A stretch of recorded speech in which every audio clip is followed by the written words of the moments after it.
আসসালামু আলাইকুম। আমি মমতা খাতুন, সহকারী শিক্ষক, কুকনি মোহাম্মদপুর উচ্চ বিদ্যালয় ও কলেজ অষ্টম শ্রেণীর শিক্ষার্থীদের অনলাইন ক্লাসে স্বাগতম। তোমরা কেমন আছো? আশা করি সবাই ভালো আছো।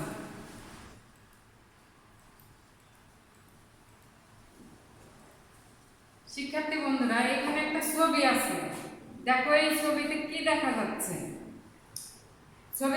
একটা ছবিতে দেখা যাচ্ছে ঘোড়ার উপরে দুইজন মানুষ, গাধার পিঠে দুইজন মানুষ। আর দ্বিতীয় ছবিটাতে আছে বউকে হাঁটিয়ে নিয়ে যাচ্ছে গাধার পিঠে। তৃতীয় ছবিতে কি করছে, নিজে হেঁটে যাচ্ছে আর বউকে গাধার পিঠে উঠিয়ে দিচ্ছে। আর চতুর্থতে আছে বোকার দল, মানে এখানে কি আছে, গাধাও হেঁটে যাচ্ছে, ওরাও হেঁটে যাচ্ছে। তো এই চারটা ছবি পাশাপাশি কিন্তু আবার মানে এই দুইটা লোক আবার কি বলছে যে দুইজন মানুষ একটা গাধার পিঠে চড়ছে, বেচারা পশু, মানে পশুকে এটা দোষ দিচ্ছে যে তুই পশু আর দুইটা মানুষ গাধার পিঠে নিবি, তোর পিঠে নিয়ে নিবি। এইখানে আছে কি বউকে হাঁটিয়ে নিয়ে যাচ্ছে আর লোকটা কি করছে, গাধার পিঠে আছে। পিছন থেকে দুই লোকের কি মন্তব্য, যে বউকে হাঁটিয়ে নিচ্ছে, কি নিষ্ঠুর লোকটি। তারপরের ছবিতে আছে বউকে গাধার পিঠে তুলে দিয়ে নিজে হেঁটে যাচ্ছে। আর পিছন থেকে দুইটা লোকের কি মন্তব্য, কি বোকা লোক, নিজে হেঁটে বউকে গাধার পিঠে বসিয়েছে। তারপরের ছবিতে দেখো দুজন লোক হেঁটে যাচ্ছে আর গাধাও হেঁটে যাচ্ছে। পিছনের থেকে কি মন্তব্য করলো, যে বোকার দল, গাধাকে কিভাবে কাঁধে লাগাতে হয় তাও জানে না।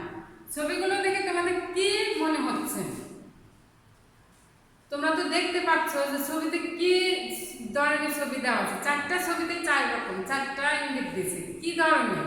তো এইখানে পিছনের লোকগুলো কি করছে, মানুষের সমালোচনা। আমরা সবসময় মানুষের সমালোচনা করতেই ভালোবাসি, মানুষের ভুলটাই সবসময় তুলে ধরতে পছন্দ করি। নিজে কখনো সংশোধন হই না, নিজের দিকটা কখনো ভাবি না। আমরা অন্যের কে কি করলো এটাই আমরা সবসময় ভাবি। মানুষের সমালোচনা করতে আমরা বেশি ভালোবাসি। শিক্ষার্থী বন্ধুরা, এই ছবি থেকে তোমাদের কি মনে হচ্ছে আজকের পাঠের বিষয় কি হতে পারে? আজকের পাঠের বিষয় পাশে লোকে কিছু বলে। কবির নাম হচ্ছে কামিনী রায়। এখানে একটা ছবি দেখা যাচ্ছে, পিছন থেকে একজন তাকে কিছু বলছে, হয়তো বা ব্যঙ্গ করেই বলছে। এটাও এই ছবিটি বোঝা যাচ্ছে যে পাশে লোকে কিছু বলে, কিভাবে করে পিছন থেকে। আমি একটা কথা বলে পিছন থেকে যেটা বলে, যে হঠাৎ করে তোমরা ক্লাসে সবাই বসে আছো, যখন তোমাদের শিক্ষক প্রশ্ন করে, সামনে থেকে যদি কেউ কোন প্রশ্নের উত্তর দেয়, ভুল হওয়ার সাথে সাথে পিছন থেকে বলে, পারবা না উত্তর, এমনি বললাম, ভুল হলো কেন। এই যে একটা সমালোচনা, এই যে পিছন থেকে বলা, এই ভয়ে আমরা কেউ অনেক সময় অনেক প্রশ্নের উত্তর দেই না। কিন্তু আমাদের কি সবসময় কি করতে হবে, এই সংকোচকে উপেক্ষা করতে হবে। তবে শিক্ষার্থী বন্ধুরা, আজকে আমাদের পাঠ হচ্ছে পাশে লোকে কিছু বলে। কি শিখতে পারবে পাঠ শেষে? কবি পরিচিতি বলতে পারবে, নতুন শব্দগুলো বাক্যে প্রয়োগ করতে পারবে, কবিতাটি শুদ্ধ উচ্চারণে আবৃত্তি করতে পারবে, সমালোচনা কিভাবে মানুষকে ক্ষতিগ্রস্ত করে তা ব্যাখ্যা করতে পারবে। সমালোচনা মানুষকে কিন্তু আসলে ক্ষতি করে, কিভাবে কতটুকু ক্ষতি করে এটা ব্যাখ্যা করতে পারবে। শিক্ষার্থী বন্ধুরা, এই শিখন ফলের প্রথম অপশনটা হচ্ছে কবি পরিচিতি। চলো আমরা জানি কবি পরিচিতি। এই ছবিটা হচ্ছে কবি কামিনী রায়ের ছবি। জন্ম হচ্ছে 1864 সালে বরিশাল জেলার বাসিন্দা গ্রামে জন্মগ্রহণ করেন। ছোটদের কবিতা গুঞ্জন তার লেখা। উল্লেখযোগ্য গ্রন্থ হচ্ছে আলো, ছায়া, মাল্য ও নির্মাল্য। তার কবিতায় রবীন্দ্রনাথের প্রভাব স্পষ্ট ধরা পড়ে। কলকাতা বিশ্ববিদ্যালয় তাকে জগত্তারিণী স্বর্ণপদকে ভূষিত করে। ওনার মৃত্যু হচ্ছে 1933 খ্রিস্টাব্দে। কামিনী কামিনী রায়ের রচনাবলী। আলো ও ছায়া 1889 খ্রিস্টাব্দে, নির্মাল্য হচ্ছে 1891, পৌরাণিক হচ্ছে 1897, মাল্য ও নির্মাল্য হচ্ছে 1913 খ্রিস্টাব্দে। অশোক সঙ্গীত সনেট যেটা 1914, অম্বা এটা একটা নাট্যকাব্য, এটা রচনা করেন 1915 খ্রিস্টাব্দে। দ্বীপ ও ধূপ 1929, জীবন পথে হচ্ছে 1930। সমাজকর্মী এবং সাহিত্যিক কামিনী রায়, উনি ছিলেন একজন সমাজকর্মী এবং সাহিত্যিক। তো শিক্ষার্থী বন্ধুরা, চলো আমরা মূল কবিতায় চলে যাই। করিতে পারি না কাজ, সদা ভয় সদা লাজ। আমরা যখন কোনো কাজ করতে যাই, যদিও কাজটা পারি, কিন্তু সবসময় আমাদের কি হয়, ভয় আসে এবং লজ্জা পাই। সবসময় আমাদেরকে সদা ভয় আর সদা লাজ, এই ভয় আর লজ্জাটা আমাদেরকে যে কোনো মহৎ কাজ থেকে বিরত রাখে। সংশয়ে সংকল্প সদা টলে, অর্থাৎ আমরা সবসময়, আমরা যতটাই করতে চাই না কেন, সবসময় আমরা আমাদের সংকল্পটা কি হয়, নড়ে চড়ে যায়, কারণ আমরা করতে পারি না। কিসের ভয়ে? কিছু থেকে যদি কেউ কোনো মন্তব্য করে, ঠিক এই ভয়ে আমরা কোনো কিছু করতে পারি না। আড়ালে আড়ালে থাকি, নীরবে আপনা ঢাকি, সম্মুখে চরণ নাহি চলে, পাশে লোকে কিছু বলে। নীরবে আপনা ঢাকি, আড়ালে আড়ালে থাকি, নীরবে আপনা ঢাকি।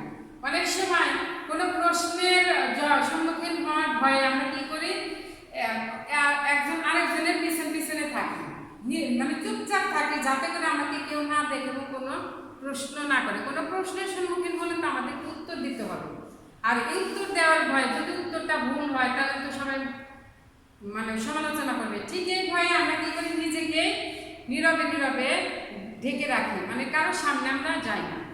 উঠে চিন্তা শুভ্র কত, মিশে যায় হৃদয়ের তরে। অনেক সময় অনেক ভালো কিছু করার কথা চিন্তা আসে, কিন্তু ওই যে পাশে লোকে কিছু বলে, এই ভয়ে আমরা কি করি, চুপচাপ থেকে যাই। পাঠ বিশ্লেষণে দেখো কি, কোনো কাজ করতে গেলে কেউ কেউ অনেক সময় দ্বিধাগ্রস্ত হয়, কে কি মনে করবে, কে কি সমালোচনা করবে, এই ভেবে তারা বসে থাকে। এর ফলে কাজ এগোয় না। যারা সমাজে অবদান রাখতে চান তাদের দ্বিধা করলে চলবে না। শিক্ষার্থী বন্ধুরা, যদি ক্লাসে ভালো করতে চাও, প্রশ্ন না করলে কোনোদিন উত্তর জানবে না। সব প্রশ্নের উত্তরই তোমাদের জানা থাকে না। তো প্রশ্ন যদি শিক্ষককে না করো, তোমরা কোনোদিন উত্তর জানবে না। কিন্তু ওই যে পাশে লোকে কিছু বলে, এই ভয় কেউ সমালোচনা করবে বলে আমরা সবসময় কি করি, চুপচাপ থাকি, কোনো প্রশ্ন করি না, কোনো উত্তরও জানা আসে না। যারা সমাজে অবদান রাখতে চান তাদের দ্বিধা করলে চলবে না। দৃঢ়মনোবল নিয়ে লোক লজ্জা ও সমালোচনাকে উপেক্ষা করতে হবে। মানুষের কল্যাণে মহৎ কাজ করতে হলে ভয়, ভীতি, সংকোচ উপেক্ষা করে এগিয়ে যেতে হবে। তাহলে শিক্ষার্থী বন্ধুরা, বুঝতেই পারছো, নিঃসংকোচ চিত্তে সকল বাধাকে উপেক্ষা করে জীবন পথে নিজেকে কি করতে হবে, পরিচালিত করতে হবে। কে কি বলল তাকে ভেবে নিজেকে গুটিয়ে না রেখে সমালোচকদের প্রবণতা থেকে নিজেকে মুক্ত রাখতে হবে। মানুষ সমালোচনা করতেই পারে, আমরা তো সমালোচনার ঊর্ধ্বে নই, কিন্তু তাই বলে কি আমরা কোনো মহৎ কাজ থেকে বিরত রাখবো নিজেকে? যদি তাই হয়, ঘরের কোণে যদি বসে থাকো, তাহলে তুমি তো কোনো ভালো কিছু করতে পারবে না।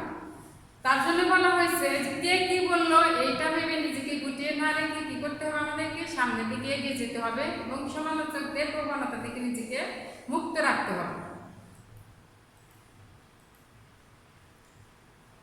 এই পাঠের উপরে একক কাজ, কামিনী রায় কোন জেলায় জন্মগ্রহণ করেন? কামিনী রায়ের কবিতা কার প্রভাব ছিল? আর সংকল্প শব্দের অর্থ কি? তারপরে প্রশ্ন হচ্ছে, মহৎ কাজ সম্পাদনে কোনটিকে উপেক্ষা করা অনুচিত? শিক্ষার্থী বন্ধুরা, এই প্রশ্নগুলোর উত্তর তোমরা এর আগের স্লাইডগুলোতেই পাবেন, সেখান থেকে এই প্রশ্ন উত্তরগুলো সংগ্রহ করবে। নতুন কিছু শব্দ, এটা শিখন বলে আছে, কিছু নতুন শব্দের অর্থ এবং বাক্য গঠন করতে পারবে। যেমন আছে সদা। সদা শব্দের অর্থ কি? সব সময়। সংশয় শব্দের অর্থ হচ্ছে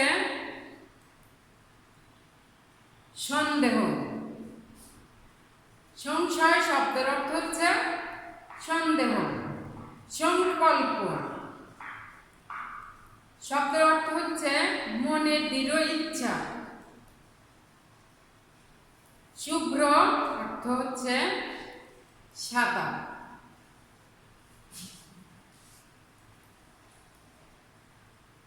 পাছে লোকে কিছু বলে। করিতে পারি না কাজ সদা ভয় সদা লাভ।